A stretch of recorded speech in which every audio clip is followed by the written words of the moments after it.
জাতীয় ঈদগাহে ঈদের প্রধান জামাত অনুষ্ঠিত হয় সকাল 8:30টায়। অংশ নেন প্রধান উপদেষ্টা ডক্টর মোহাম্মদ ইউনূস সহ বিশিষ্টজনেরা। ভোর থেকে জাতীয় ঈদগাহ ময়দানের দিকে যেতে থাকেন মুসল্লিরা। বাবার কাঁধে চড়ে সন্তানও পৌঁছে যায় ঈদগাহে। নিরাপত্তার কারণে মাঠে ঢুকতে সময় লাগে মুসল্লিদের। চলতে থাকে বয়ান। সকাল 8:30টায় শুরু হয় জাতীয় ঈদগাহের প্রধান জামাত। এতে অংশ নেন ডক্টর মোহাম্মদ ইউনূস, উপদেষ্টা প্রধান, নির্বাচন কমিশনার সহ বিভিন্ন পেশার গণ্যমান্য ব্যক্তি ও সাধারণ মানুষ। নামাজ শেষে খুতবার পর হয় মোনাজাতে দেশবাসী ও মুসলিম উম্মার শান্তি ও কল্যাণ কামনা করা হয়। দোয়া করা হয় ফিলিস্তিনে অসহায় নির্যাতিত মুসলিম সহ বিশ্ব মুসলিম উম্মার জন্য।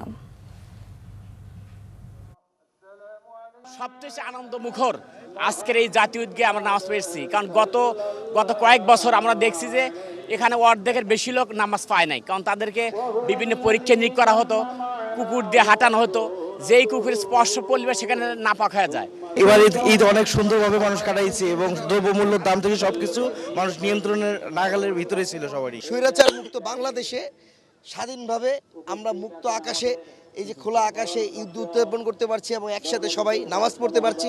সকল পর্যায়ের সকল ক্ষেত্রেই যেন বৈষম্যহীনভাবে সুন্দরভাবে আমাদের এই দেশটা চলে এবং কোথাও কোনো দুর্নীতি থাকবে না, অপসংস্কৃতি থাকবে না।